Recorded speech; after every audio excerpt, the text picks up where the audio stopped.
Alabama and Georgia playing. Do you think Alabama, regardless of how this game plays out, should be a lock for the CFP? Not at all. No, I've spoken to some people who I really trust their opinion, especially in this space, the college football playoff space, being that I've had an opportunity to talk to Nick Saban, Heather Dinich, Reese Davis, and people who really pay a lot of attention. I think the overall sentiment is if they play a close game, then they'll probably get the nod and they'll be in the CFP. But if they get boat raced by Georgia, then there's a strong chance that they will get left out of CFP. I think that the anchor for Alabama right now is the loss to Florida State early in the season. That's a huge loss for them, and I think that's what's really been kind of keeping them down. So if they get boat raced tomorrow, and that's going to be the last image that the selection committee has of this team, then I think when they go in to vote, Alabama stands a chance of being left out of the playoff, just like they were a year ago when they went to Norman and they lost to a really bad Oklahoma Sooners team. I completely agree with you, Des. Good to see you, by the way. The hat is fly. I completely agree with you, but that doesn't mean that it's a good thing, that it doesn't stink, because they beat Georgia already on the road, and it would be a damn shame if they lost and then that be held against them. My question to you is this. Since that's the scenario that's being faced by Alabama, then what do we say about Notre Dame, who lost to both Texas A&M and Miami? Not in that order. They lost to Miami in the opener and then Texas A&M to start the season. What are their prospects looking like? Yep. That's the million-dollar question, Stephen A. You know, I live in Miami, so I get that all the time. Everywhere I go, you have people lobbying for the Canes because their punchline is head-to-head has to matter, because obviously Miami beat Notre Dame 3 months ago in Hard Rock Stadium. And I think it does matter, but it's a data point.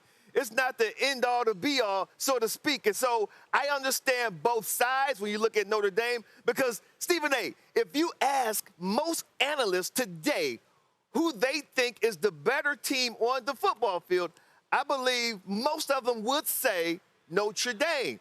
But you look at the head-to-head, and how do you leave Miami out, especially if those two are right next to each other, and you think that's the data point that should flip Miami and put them over Notre Dame. So I see both sides, but today I think that people think that Notre Dame is a better team than Miami. Cam, hold on for 1 second. Just one last question for Des from me. How in the hell, what the hell is wrong with the ACC conference?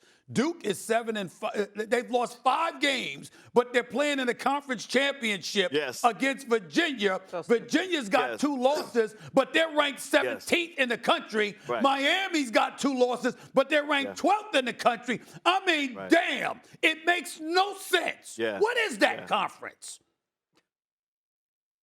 See, I'm so glad you said it makes no sense, because I've been telling people in our meetings all the time, we're put on TV to try to make sense out of nonsense. And you're exactly right. You know, this whole thing was celebrated, Stephen A., when it went from 4 to 12. And you had this group who secretly met in private to try to get all this done, and then they were really celebrated. Oh, we went from 4 teams to 12 teams, as if they really accomplished something. I'm the only one who sat back and said, you know what? You didn't do a damn thing, because the problem isn't the numbers. The problem is the selection process. And unless you've changed the selection process, all you did was, when it was 4 teams, you had a team at the number 5 slot, 6 slot, and 7 slot. Those teams, they had a gripe. Now, since you got 12 teams, you got the team in the number 13th, 14th, and 15th slot. All you did is added more teams, but you still got the same exact problem. So with the ACC, that is crazy what is going on with Duke and with Virginia and with Miami. But that's the system that they rolled out, and everybody was so happy about. They applauded it. This is great. We have 12 teams. But now you see absolutely what we're dealing with and the problems that it presents. Cam. I don't even know where to start. Well, I'm going to start back with the other team in the state of Alabama that I could consider, you know, the ultimate foe in Alabama. Well, if they lose versus Georgia, I do believe that they still are owed a spot in the college football playoffs. Why? Because you look who they've played. I think for the death of me, we have to hold college football committee to this standard to say, hey, good, play good, and that is the overarching metric point of how we judge a team at the end of the season. If you're sitting up here saying, even last year, nobody was saying what they're saying about Florida State beating Alabama then, when you had a team in Notre Dame who played in the national championship who lost to Northern Illinois, for Christ's sake. So these things have different rules for different people, or different programs have different expectations.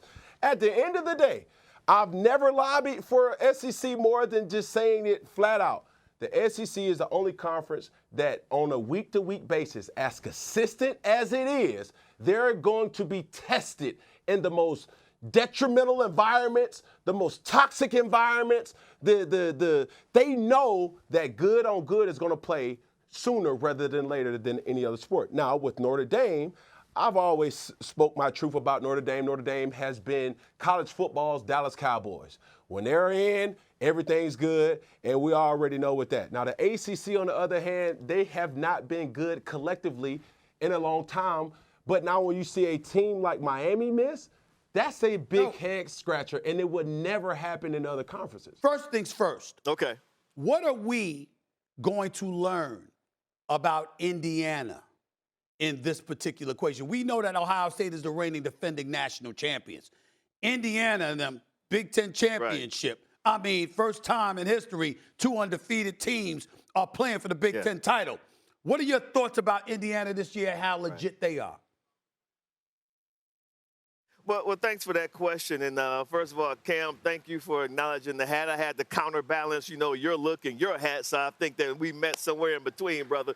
But now when you talk about Indiana, I think when Indiana takes this field tomorrow, I've been impressed with Indiana. They went on the road and they beat Oregon in Eugene. And that was like a defiant moment for Cignetti and for that program, the way they played against the Oregon Ducks, who the week before they beat Penn State up in Happy Valley in 2 overtimes. So now we're like, okay, this Indiana team is for real. I do think that this is the measuring stick, though, that most of college football is going to measure them by. What are you going to do with the Buckeyes? Because ever since that Texas game, week 1, Ohio State's been #1 in the country. Now, I tell you this, no team that's playing in a conference championship game either tonight or tomorrow has had an easier road or an easier path to their conference championship game than the Buckeyes. They have not really been tested. The Texas game, we were there. That was like a pillow fight, 14-7. We thought the Penn State game was going to be big. They fired James Franklin, so that wasn't as competitive as we thought it was going to be. And then last week, they went to Ann Arbor, played the youngest team with a lot of injuries, and they handled their business. Now, this is a team that matches pretty well with the Buckeyes. So not only are we going to learn a lot about Indiana, I also think we're going to learn a lot about the 2025 Buckeyes tomorrow night in the Big Ten championship game. And we can learn a lot about Fernando Mendoza. Maybe he has his Heisman moment this weekend, That'd be solidifies himself as the #1 overall pick. We didn't have time. We don't have time because nobody has stood out for the Heisman. That's right. That's this right. is his weekend for Mr. Mendoza. You want this, you got that.